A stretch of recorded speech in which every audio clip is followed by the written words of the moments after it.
All right, so thank you everyone for joining us today for this showcase series in regards to writing effective learning objectives. Um, for everyone attending live, please feel free at any point to ask any questions that you may have. And for those who are watching the recordings of this, please reach out to us with any questions that may come up as we're going through this. But today, obviously, we're going to be looking at writing effective learning objectives. And so we're really going to be digging into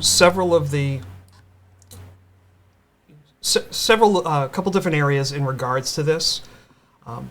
My name's Pat Michaels. I'm the Chief Learning Mechanic, and so I'm happy to take you through this. We're gonna be looking at things like high level.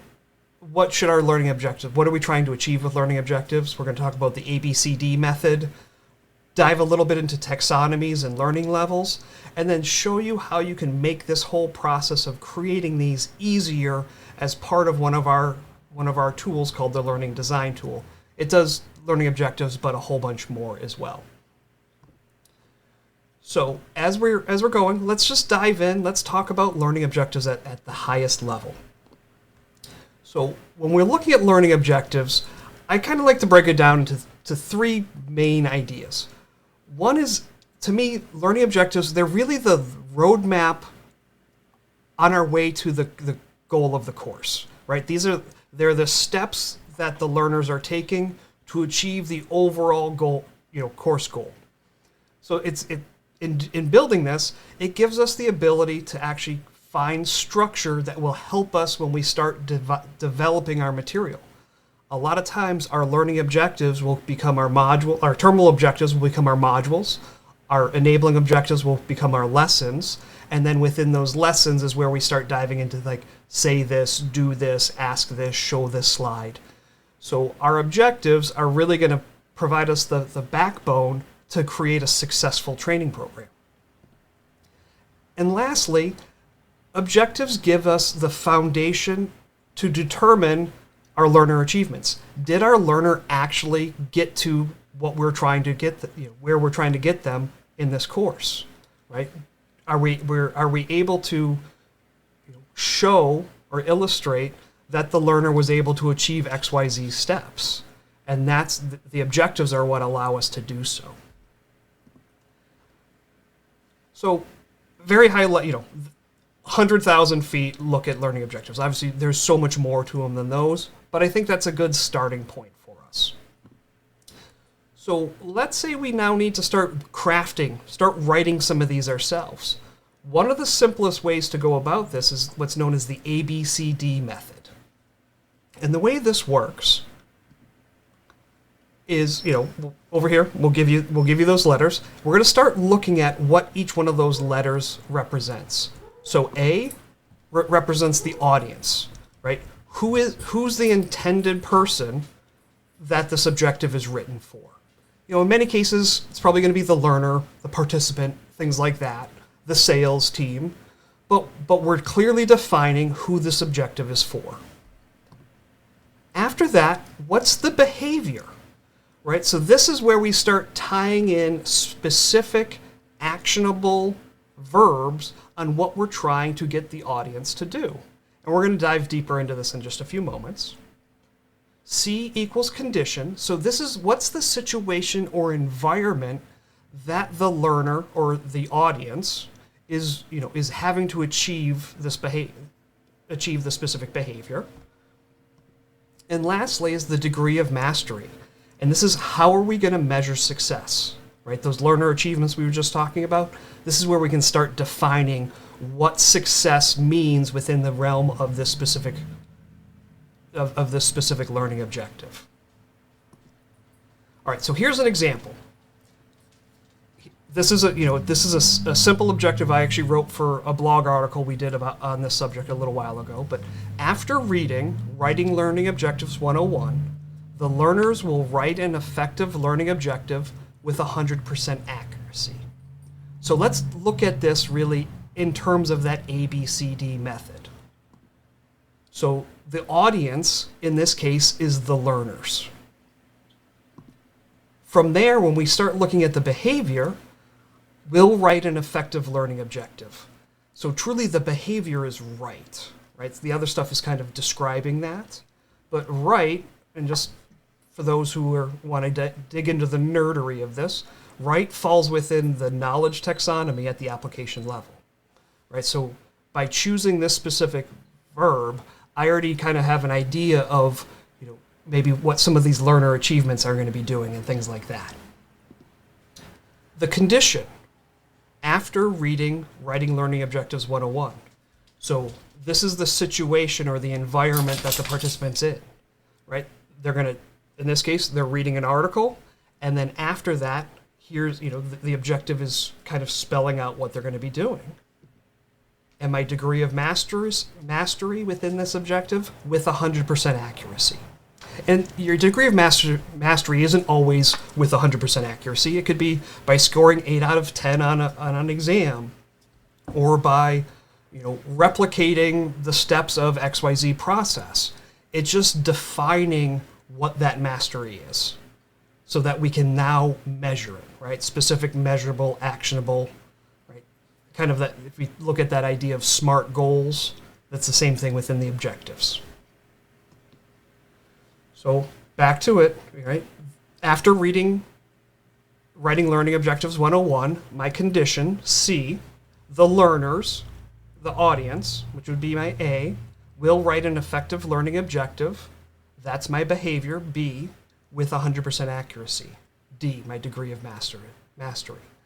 So when we go this route of building it, it's even though we call it the ABCD method, it's generally written out in the form of CABD. Any questions on that before we dive into knowledge, skills, and attitude? All right. So knowledge, skills, and attitude, these are the more, I don't want to say there's fancier terms that a lot of people will use, Knowledge is comprehension, Different terms they use for the taxonomies. I like to keep it simple, So we have knowledge, we have skills, we have attitude, and these are what we're generally training towards. Are we trying to build up someone's knowledge in an area? Are we working on developing skills that they're applying into the place? Are we working at, we're trying to develop better attitude in what they're doing? So these are specific areas that we're going to train within. And within each one of these, there are certain levels within this. So we have, in knowledge, there's 6 learning levels, And the taxonomies that fall behind this. So for knowledge, it's Bloom's, and we have Bloom's Original or Bloom's Revised. In skills, skills has 5 learning levels, and I believe skill is Davy, and attitude is Krathall. And so each one of these have specific levels, So in attitude, if you're at the organizing level, that you're working at a higher level of training than you would be if you're at this responding level, Or if I flip back here to the knowledge, If we're applying knowledge, it's higher than comprehending knowledge. So these learning levels help us kind of define the behaviors that we're putting into place. So one of the things we've done for you, there are specific action verbs that go along with each one of these learning levels within the taxonomies. So as an example, in the responding level of the attitude, there's going to be action verbs like aid and answer and read and seek, where organizing has different verbs, or characterizing has different action verbs as well. Same thing along the lines when we look at, skill or skill or knowledge. Each one of these has specific action verbs. And amazingly enough, in all of these different learning levels, different taxonomies, you know what one word is not in any one of them? The word understand. And it's probably the biggest word or the most used word in most people's learning objectives. Understand really doesn't fall into any specific taxonomy, any specific learning level. So if your learning objectives have the word understand in them, you definitely need to go in and start revising it to make it more effective. But this QR code that's on the page that you're seeing, on the screen that you're seeing right now, this will actually take you to, if you scan it, it'll take you to a form to fill out for a free resource that will give you, I'm pointing the wrong way, that handout over there where we've got skills, we've got knowledge, we've got attitude. It will give you all the learning levels and their corresponding action verbs. I've just shown you 3 of the pages. There is also a 4th page of Bloom's Revised. So in the knowledge level, there's 2 taxonomies, Bloom's original from 1956, Bloom's revised from 2001. Those are both in there. The biggest difference is level 5 and level 6 are flipped in Bloom's between the 2. But if you haven't, take some time, download that. For those who've signed up for this, in the email that will go out with the recording, I'll also give you a link to it as well. But for those just watching it, hold up your phone, take your phone, hold it up to the QR code, and you can download it right from there. All right, so that really dials us into the idea of taxonomies. So now let's actually see, how do we go about doing this in an easier manner? And probably the easiest way to do it is to use our tool, the Learning Design tool. It is, it's a tool that we designed to help you at the first D of ADDIE. So at that design level, so we've already done our analysis, or hopefully we've done analysis, and we're now trying to figure out, what do we need to build? Do we need e-learnings? Do we need virtual training? Do we need training at all? But, dive through all your analysis, and then this tool is going to help you not only build out learning objectives, it does so much more. It's really going to give you, at the end of the day, a document you can take to your stakeholders to say, we've looked at what the problem is, here's what we think we should do, and here's the training that we would build out from this.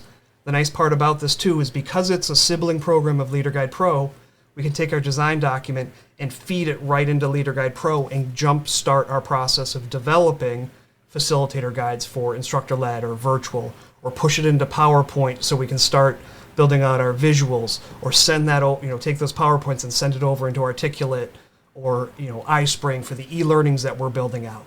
So this can really jumpstart, go from design to much further down the development line in just a few moments. That being said, today we're really going to be diving in just to one piece about writing learning objectives. So, Learning Design Tool is an add-in to Microsoft Word. So the nice part is what it builds out. It is going to be it will be a Word document. So after the fact, let's say you need to share this with somebody else, it's a docx file that you can send it to them. They can make textual edits. They just wouldn't have any capabilities that the ribbon within Word and that Learning Design Tool gives you. They just wouldn't have that capability. But what we're going to be doing on this one today, I just want to dive into the building of learning objectives. So on the ribbon, there is a document automation controls, and there's a place called learning hierarchies. So if I go in here, and here, let's make it a little bit easier to see. When I click on learning hierarchies, it's going to open up, and of course it did on my other monitor, so let me just pull this over. It's going to give us a dialog box that helps us build out our learning objectives. On the top portion, this dialog box is really broken down into 2 pieces. The top portion here, this is as we write our learning objectives in the program, it's going to start funneling them up, moving them up into here, into that top portion so we can see them.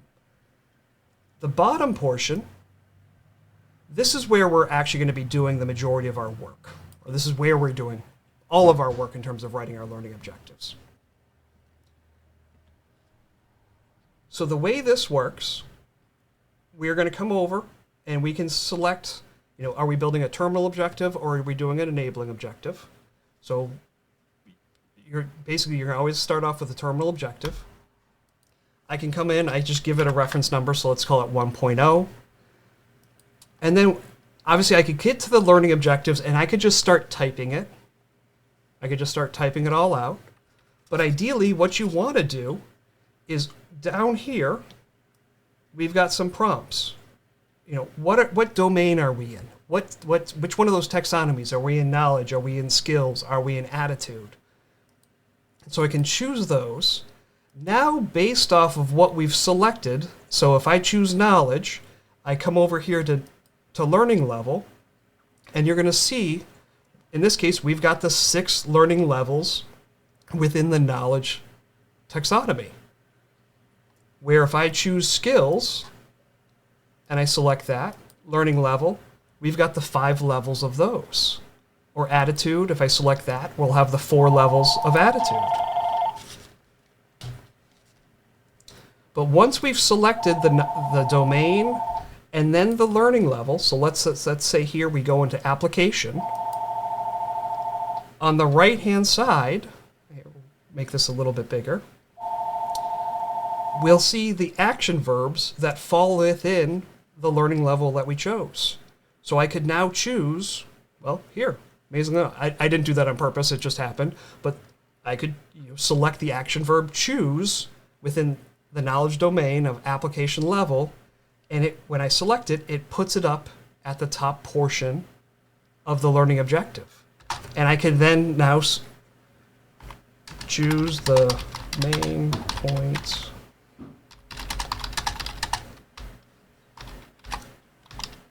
and I can start writing out my behavior.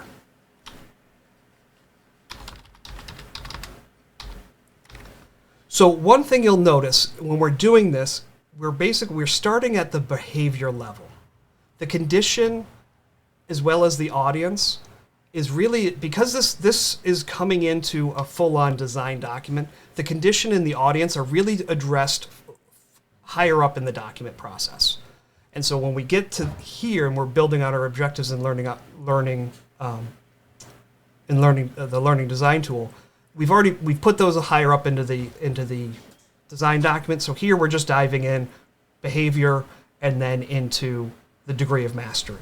So I'd start typing out my objective, and then as I continue over onto the right-hand side, there's an add a measurement criteria. And in this drop-down, and actually I got to pop back over here so you can see it, we can choose, we've got some pre-built ones in with 100% accuracy or exhibited by scoring 90% or better. And as we choose those, it populates those at the end of our learning objective that we've typed out. The nice part is these measurement criteria, these are actually all customizable. So if you have specific ones in our preferences panel, you can go in and you can select those and put in what you need. But you would basically write out what you needed, and then all I need to do is click the add button. And if you notice, it's now put it up towards the top. And so now that I've built a terminal, if we look down here towards the bottom, it's prompting me for my enabling objective. And I can now come in and I can start, building out that.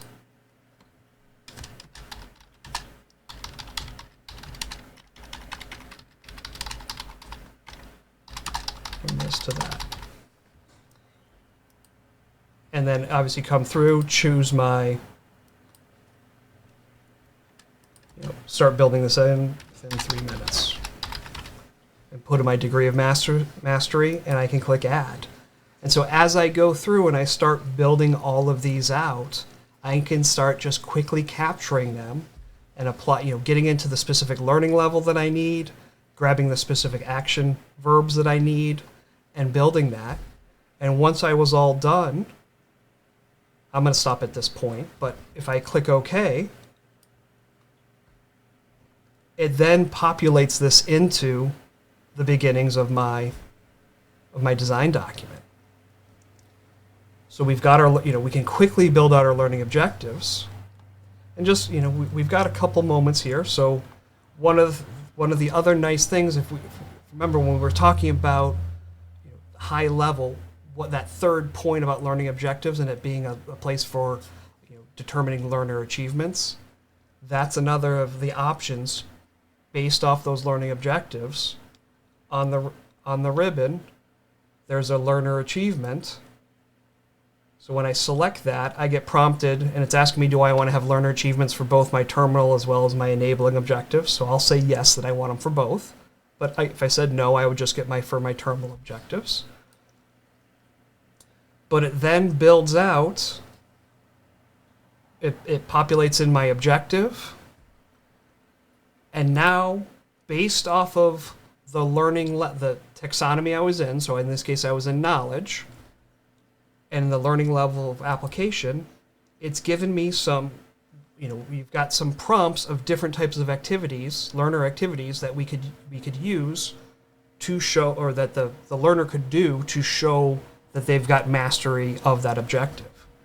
And so I could build that out and then go in and quickly describe what that would look like and how are you going to provide feedback, and I can start layering all those things in. And if we get down here, just to show you, at the comprehension level, we've got some different some different activities, because at the comprehension level, how you show achievement or mastery is going to be different than at the application level. Or when we're in knowledge versus skills, you've got different learner achievements. So these things are pre-populated to help you with those, but these are also set up that they're customizable, so you can add in your own specific ones as well. But again, I can quickly go through and start layering in all the different things that I need. So the learning design tool really, it gives us a manner in which that we're able to quickly build out our objectives with the high level goal of giving us, basically a sales document that you can take to the stakeholder, to the organization, and say, here's what we're trying to do. Here's what we see as the issue. Here's how we would fix it, with the training and the objectives that we would go about it. And then you can start layering all these things in. And then from this design document, push that out to start building out our facilitator guides, or push it out to build out our our PowerPoints, which then can be brought into Articulate or into iSpring or whatever program you're using for your e-learnings. So that's really at the highest level how you can be more effective with writing learning objectives. So just to keep in mind, think of those 3 items that we had in terms of the learning, what a learning objective is, right? It's really our roadmap of getting our learners from where they're currently at to the goal of the course. Here's the steps, the stepping stones that they're taking. It's going to provide us the structure within which we can start building out our guidebooks, right? It's one of the biggest issues I see with people building out training materials is their structure is it's willy-nilly, for the technical term, right? Willy-nilly. But having sound objectives will help us define the structure that we're going to build with it, and then give us the foundation of how we're going to measure that they were successful. The learner was successful, right? Think of that ABCD method: audience, behavior, condition, degree of mastery. And then diving in that we need to measure, what are we measuring? Are we in the knowledge level? Are we in the skills? Are we in the attitude? And which action verbs drive us to what we're trying to achieve? So, 25 minutes, that's pretty good for me for these showcase series. But again, there's the QR code to scan to download that free resource that's going to give you all the domains, their learning levels, and the corresponding action verbs that go along with it. And if at any point you have any questions, or if there's anything that we can help with, please let us know, and I will, I'm here to help. We do have another showcase series coming up next Wednesday, so Wednesday the 21st. That one we're actually going to be talking about editing and revising. We're going to dive into one of our tools shows how our tool AuthorTech can really help you with that process. But until then, have fun developing, have fun designing, and we'll see you all soon. All right, take care, folks.